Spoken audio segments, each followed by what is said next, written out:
Good morning, everybody, and welcome to this fortnight's Bid Breakfast. Morning, Rob. Good morning. Right, let's get straight into things today. This is probably one of the most exciting topics, I think, for us in terms of development and the things that we've talked through. So we're obviously very excited to share our thoughts on this one. I think that says a lot about us. Yeah, you're probably right, actually.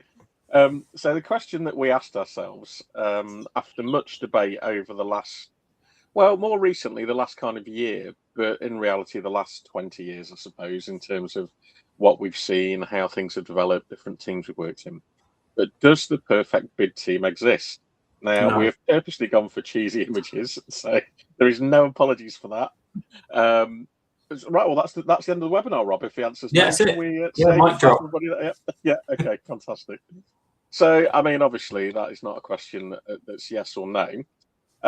Where we got to was, and this was Rob's take on things, was yes, but what's the line, Rob?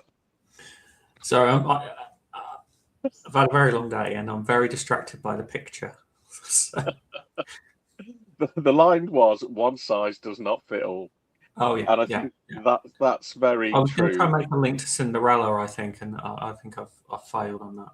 But yeah, Okay, fine. Well, that just goes to show I'll what think about it. Disney princess stuff that you've got on your mind at the moment.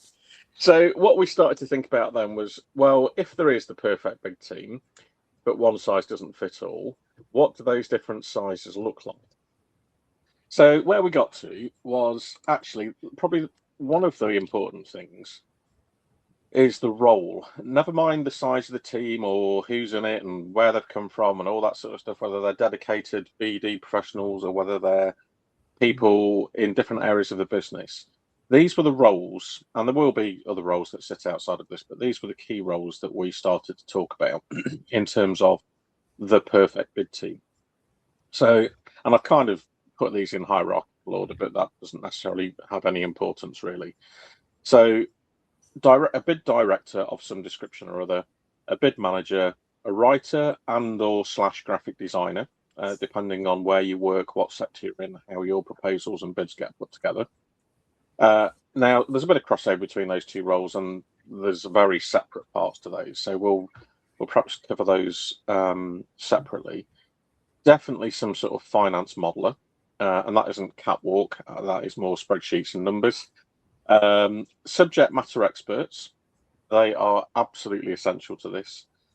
Reviewers and bid administrators. So, Rob, where should we start with this one? Which role would you like to talk about Well, I first? think the bid director is an interesting one because I think that can almost sound intimidating. But at the end of the day, what it is it's a senior responsible person for the project, isn't it? Doesn't mean they're doing hands-on day-to-day work, but they're the ones that are potentially chairing the meetings, understanding what's going on, and trying to give proper direction. I suppose it's also a key point of escalation, isn't it? Yeah. I think it's absolutely crucial. We've worked on many bids where that person does not exist, Yeah. and that can make you go around the houses trying to find information. So it's really important to have that person, whatever you call them. Obviously, the bid manager is the least important person in the process. No, obviously. I'll pass you back to the. I'll pass you back to the for the bid manager element because, again, without a good bid manager, and without a designated person, the whole process literally just falls apart. And we've definitely worked on bids where that's the case as well.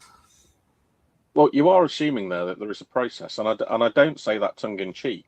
Yeah, it's a good point. Yeah. Whether there's a process or not, though, it might be the process has been made up on the spot, or Dave, who's been designated, will find the best way through it. It's whatever works, obviously, for that bid and that organisation. Yeah. Just before we get on to how great bid managers are, just to go back on a point you made on the bid directors, which was, I think that sort of key point of escalation and the ability to make a decision is really important. So, there's all the normal stuff that you would expect in terms of approving the bid strategy, making sure that all the, there's a strategic fit within the business and all the other bits and pieces that you would expect off a bid director. But as you are working on a day-to-day basis, just the ability to have a quick decision with confidence is really, really important because, going back to the process, it means that you can generally stick to the process. There aren't too many delays. And it also takes a lot of weight off either the writer or the bid manager in terms of we've got a question, we don't know the answer, we can escalate it to the bid director and she will deal with it. And it might be that they can do it very quickly because one of the things you mentioned, Rob, which was it's generally a more senior person. They've probably got access to the people that need to make that decision very quickly. Yeah. So I think in terms of percentages, and this is one of the things I was sort of toying with, was if you were going to allocate a percentage of time spent on the bid, probably the bid director might be 5 to 10% as a kind of gut feel. Depending on the project, isn't it? Yeah. And also, one thing obviously I've mentioned on this is potentially some of these roles are doubling up. Well, yeah, and I think we're probably going to come on to that in a minute. But I think then that's what you'd expect, that sort of, smaller level of input because it's more oversight and top cover and guidance than actual hands-on work. And sometimes that can be an advantage of being almost a step removed from the nitty-gritty of it and actually bring some perspective back onto, actually, are we actually sticking to the win themes? Is this actually what the the evaluator is actually looking for? They can bet that kind of top level removed oversight can sometimes be helpful. And I think that's a really important point as well, is being that one step removed, sometimes it can get very emotionally charged in the bid process where, for all the right reasons, people are wanting to win and it means something. So, emotions start to boil, things that can't be resolved get argumentative, and actually just being able to step back and say, okay, right, in the cold light of day, is it this or is it that?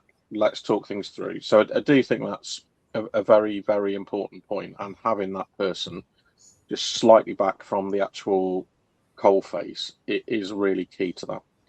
So as you said, whether that's one person or an amalgamation of roles, a director, in an ideal world, and of course all of this is ideal world, that's where we think we should be with that. So bid manager, I mean, I could talk about this forever because that's essentially what I spend a lot of my time doing, but I think we should switch roles here where you describe the importance of a bid manager and then I talk about the importance of a bid writer. No, I think, as I said, without the bid manager, whatever agreed process there is, whether it's formal or not, the whole thing falls apart. You need someone to keep everyone on track, manage the portal, a slightly underrated element of this. Check everyone's got the right documents, run the meetings, or just all the organisation. The importance of it for me, as much as anything, is that it means I can get on with my job as a bid writer. And I think that is a key point of the bid manager, is to enable all the other people to do the jobs that they should be doing, that they have the expertise in, rather than, the bid writer is actually going to have to chase up 10 people to organise a meeting. It's not a good use of anyone's time. Bid manager does that, sorts it all out, often unsung, underappreciated, but without them, the whole thing could fall apart. I think, some people, being a bid manager is a profession, but if you are a smaller organisation, if somebody has those project management skills, it's very transferable. I think sometimes the thing that people struggle with is that bid deadlines are not movable. Yeah. If you've come maybe from a public sector background where you're working on a project and that deadline is very movable, it can be a bit of a shock to the system to go, well, if you don't submit this by 12 o'clock on this date, well, that's it. Yeah. One of the things, and it just links to where we're going to get to with this, is just that stakeholder management piece that you've sort of referred to. And what's just popped into my head is essentially the bid manager is almost the kind of captain of the team. The director is the coach, the director of rugby or whoever it's going to be. But the bid manager is the person that, as you've said, lets everyone do their job and gives them the time and the space and the ability to be able to do that, but also manages all the different conflicts, the process, and you are essentially an enabler. And really what you're trying to do is to give your star striker or try scorer or whatever that is, who's the bid writer, the ability to be able to get it over the line. And I think that's the thing is, we've worked on so many projects where the bid writers are so tied up with managing a very difficult subject matter expert, or having a fight about finances, or chasing various bits and pieces, or trying to download clarification questions, that they don't have the time or the headspace to be able to write, which is what they're there to do. And most bids are written. And that is the key part of a bid, is writing it. So, whether that is just writing, as in typing it into a Word document, which then goes into a portal or whatever it might be, that is essentially the most important job in all of this.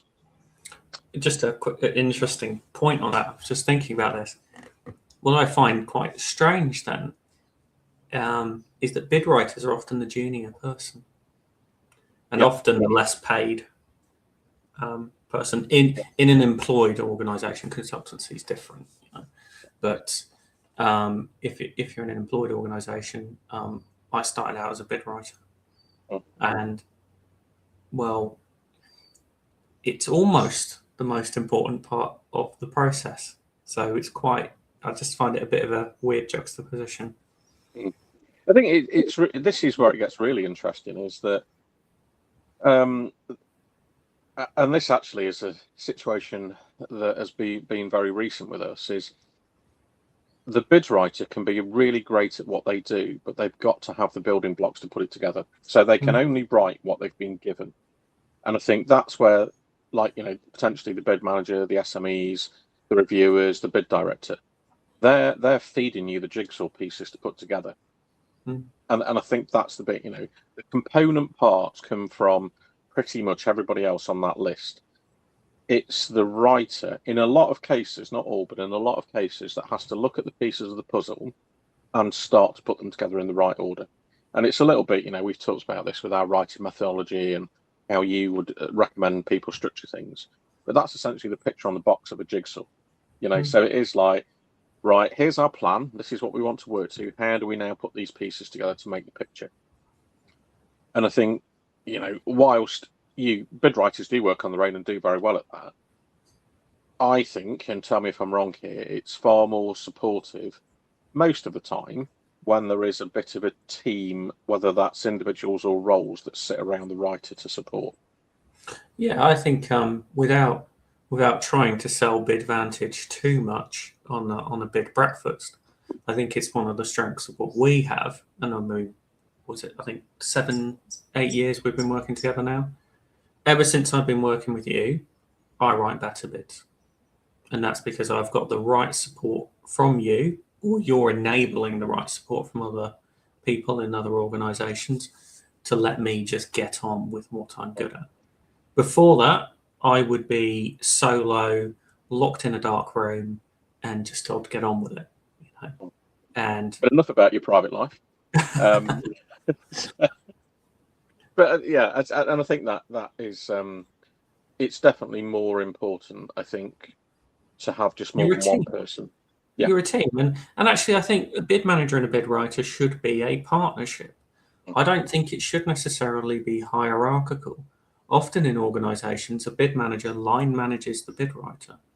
Well, I think it's a slightly different thing. You can be a bid manager working in partnership with a bid writer on a bid. Yes, the bid manager is organising things and making decisions, but it doesn't mean they have to be more senior in their kind of role. I'm finding that quite hard to explain, but we work as a partnership, not you tell me what to do.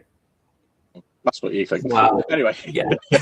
But I think there is something in that, because the standard model in an organisation is bid manager You know, that they're doing line management as well as project managing a bid.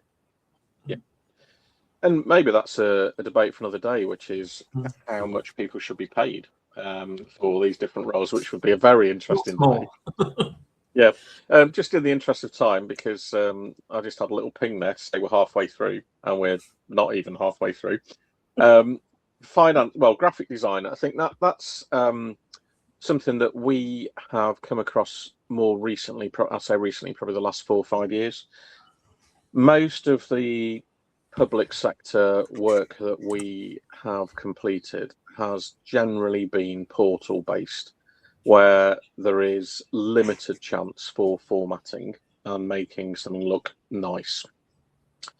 So there will be the ones where you can have a company logo and some reasonable kind of formatting on the page, and it might be submit a number of PDFs. But where we got to over the last 5 years with graphic designers, particularly with our work in the private sector with a lot of B2B proposals, is the look and feel of a proposal can make a real difference, particularly for those proposals where you don't get a scoring system like you do in the public sector. So and I'd probably say, and I'm just plucking stuff out the air now, Rob, because my brain's scrabbling, but probably 60-70% of our B2B proposals, we don't know how they're going to evaluate it. It will simply be, here's the questions, we'll decide whether we want you or not. So in those cases, certainly from my perspective, I've started to appreciate more the importance of graphic design, how that fits together. And quite often, and we've spoken to graphic designers who actually write the content into the design that they've created. So, again, there's this kind of hybrid crossover role between graphic designer, bid writer. So I think these roles are definitely not distinct, as you said a few minutes ago. A lot of these can be hybrid roles. So that was it was almost an afterthought as we were talking through this, which it certainly isn't, because we don't use graphic designers a lot. But I think there's a lot of importance there on the right job for graphic designers. Yeah. I think if you at least have somebody in the team that knows how to use Canva or something equivalent, it's always helpful. Even on a public sector bid, organisational charts and attachments. Yeah, I was sneered at because Canva is about as sophisticated as I get by a really good graphic designer, because they use something very sophisticated that I didn't know how to cope with. But I was happy with that. Fine. So then we get on to finance modelers, and that's one of my sort of secret interests, along with any kind of modelling of spreadsheets. Yes. I think, again, this is really helpful if it can be slightly separate in terms of role, because, again, it gives you the ability to sit back and to connect the words to the numbers. And think, again, this is a different skill set in terms of putting a model together and understanding the logic that sits behind it, how everything needs to connect together. And again, there are very few people that share all these skill sets and do them very, very well. So I don't know if there's anything. I mean, if Rich Bailey's watching, he's one of the best finance modelers that I've worked with. And Rich, I will make sure I collect my money on that. It's a very good role to have if you can have it in your organisation. I don't know if there's anything more to say about that, Rob. No, carry on. Interest of time. Yep. Subject matter experts, I think, are absolutely fundamental to the process. If there was probably one role in here that you have to have, it's that one. The subject matter experts could write, they could probably model the finance, they could probably do all the other stuff to a level. But you have to have people who know the business, the organisation, the product or the service that you are going to write about.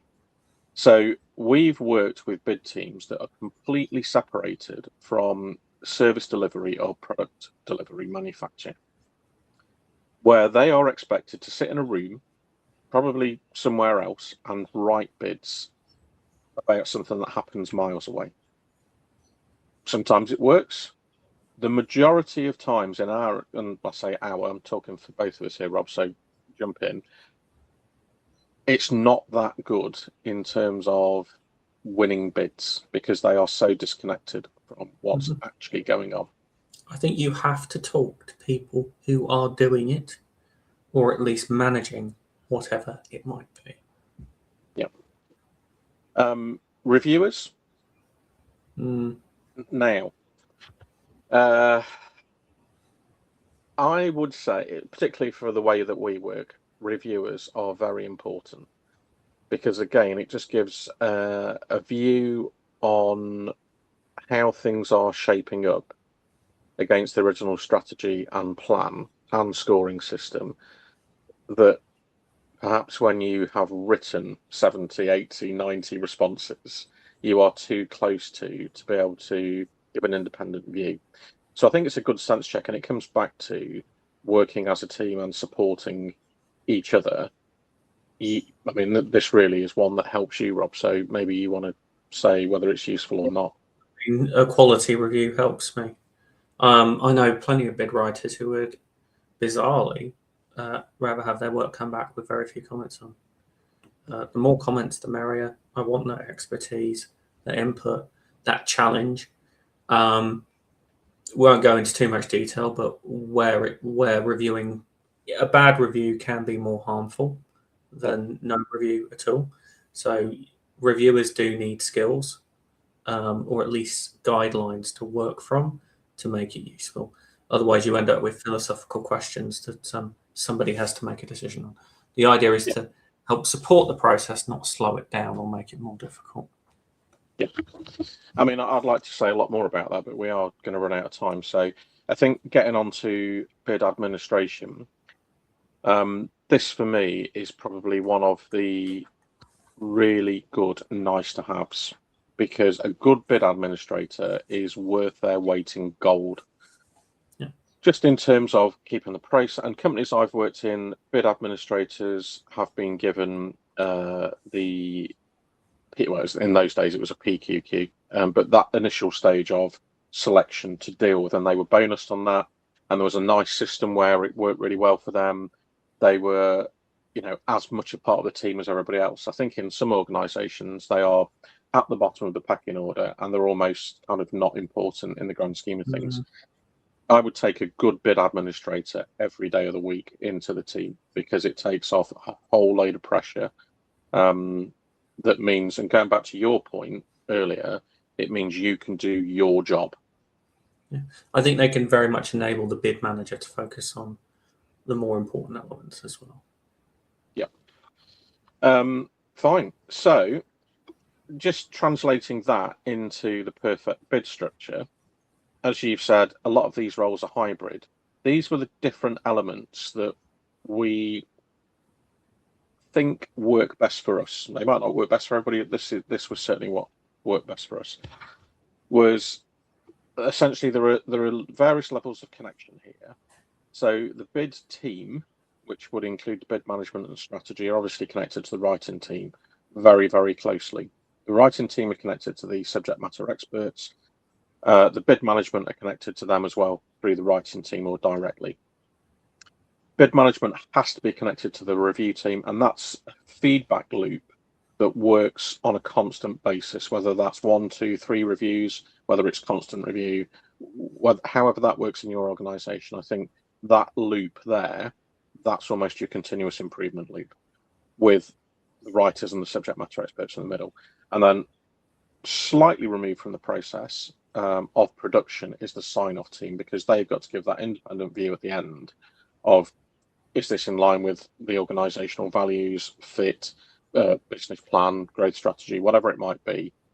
So I think they are slightly removed from this, but that loop there is where all the roles that we've just talked about fit into. Now, we've seen organizations where one person will literally do all of this stuff. And that is, I think, very difficult. And those people often aren't very healthy after a year or two because there is so much to do, and it's long hours and it's stressful and it's a very difficult place to be. In an ideal world, this probably is 3 to 10 people, depending on the size of your organization. So going back to that one size fits all, I think based on the roles here and these functions here, ideally that's what we would say try and fit your personnel to, based on how good they are at the different things. I think we might have another session because we're a bit tight on time today about how many subject matter experts you might want, but I think that's a whole other discussion around maybe efficiency. Yeah, for sure, Rob. And I think, this is just obviously for demonstration. Sometimes we've worked with one very good one, and sometimes we've worked with 12 very good SMEs, and sometimes we work with 6 that aren't particularly helpful at all. So again, this comes down to understanding what your job is and doing it well, which kind of links us nicely into this one. And again, we came back to sports, just purely, and I think it's because of the competitive element of sport. So where we settled on with this was probably the most important thing of making a good bid team is culture. And that if the culture is wrong in the bid team, it gets very toxic very quickly. So things within that culture were being open to learning. And I know, Rob, a few years ago now, when we were doing a webinar, you'd said one of the things that really helped you was, I think I've done a review that was, I hadn't been as sensitive as I might have been because we were probably quite late and busy and all the rest of it. And he said, actually, I didn't take it personally. It was just helpful to get the comments. And off the back of that, we then talked through, well, actually, this being open to learning and not taking the criticism, and it's not criticism, it's constructive development of a response. Not taking that personally means that we can have quite open conversations with each other on the basis that we're trying to learn. And from both sides as well. I think it's really important. Again, we've probably got another session on culture, I think, down the line. But I think as a writer, I think you need to divorce the emotion from your words. Otherwise, if you're a sensitive human being, it gets very difficult very quickly, especially if you're tired. Yeah, we often as you are today. One of the other things was about you've got to have a desire to win. You've got to be motivated to win. You have to be driven. And quite often, a lot of the people that we work with have had some sort of reasonable level of sporting career as a child, a teenager, an adult, and that's built into them. I think people just have that, where if you are all motivated to win, everybody wants to move in the same direction. They've all got one goal, and it's a lot easier. Conscious of other people's well-being and being respectful within the team. And I've worked in teams that started out as 2 or 3 people that went on to be nearly 20 people, and the consciousness of other people was lost as the team got bigger. From what was a very tight, almost kind of family, it wasn't a family, but there was a kind of family feel where everyone looked out for each other, to where it ended up was very, very different. And just being respectful. I think we have some very difficult conversations in bids that we work on, but we always try and shape things in a way that isn't disrespectful. And again, as you said, Rob, we could probably talk for a long time about this. But one of the most important things, and I think this comes back to perhaps the bid manager role, but throughout the team, is clear communication and honesty within the process. But the honesty comes back to being respectful. The right skills, and this is absolutely fundamental, is finding people that are good at those different roles that we laid out. So whether it's director, writer, graphic designer, admin, finding the best people with that skill set, but then being clear on what their role is and how the process works. And this is one of the most important things, is the ability to deal with challenge, whether that's challenge because an answer doesn't feel right, or whether it's because the finances don't stack up, or whether it's because it's a very short deadline. But people that enjoy a challenge and problem solving, they're going to be the people you want on your team, and ultimately focused on winning. And in the last 30 seconds or whatever we've got, this is where we got to, was why England rugby did so well and England football didn't. And you said something about this, Rob, which I don't know if you can remember, around kind of personalities and egos. Well, the problem with the England football team, the golden generation, was the idea was get the best 11 players on the pitch, even if they don't necessarily work very well together. So in our world, that's like having 11 very good bid writers, but no bid manager or director or admin to actually support the process. Yeah, and I think like the rugby team, and I mean, like we both. Well, I'm going to say we both love both sports. Probably less so for you on rugby, but I spent a lot of time reading Clive Woodward's books and his ethos on developing the culture within the rugby team that won the 2003 World Cup, and some of the things that he said around just developing people to be elite and fulfill the potential and all those different things, I think really resonated with me. And as you've said, Rob, I think that is slightly different in the football team. So that was an interesting reflection of, do you just have the best individuals, or do you put together a team that performs the functions that we need or we think are the best to get over the line? And as you say, that's a debate for another day. Just on interesting opportunities, very, very interestingly this week, this is a collection of different construction-related opportunities. So these came out over Monday and Wednesday of this week. There were 30 larger opportunities. A quarter of them, essentially, were construction-related. I haven't given the details like normal because there's too much to give here, but one of the things that you might have seen if you watched the Born to Bid series was Mark, who's new to bid writing, asking why there's so much duplication. And as you can see here, these aren't all the same, but there are some that are slightly duplicated. There's a lot of crossover. But the good thing for construction-related businesses, there is a lot of stuff going on at the moment. Some of it's pre-market, some of it is live now, but those are 8 big opportunities if you sit in the construction sector to have a look at. I'm conscious that we've run over, Rob, and there's probably a whole load more that we want to say here, but I think we're probably going to have to call it there and see everybody in 2 weeks' time on the 21st of May for a politics special. Yes, after the elections. Right. We will see you all in 2 weeks. Thank you.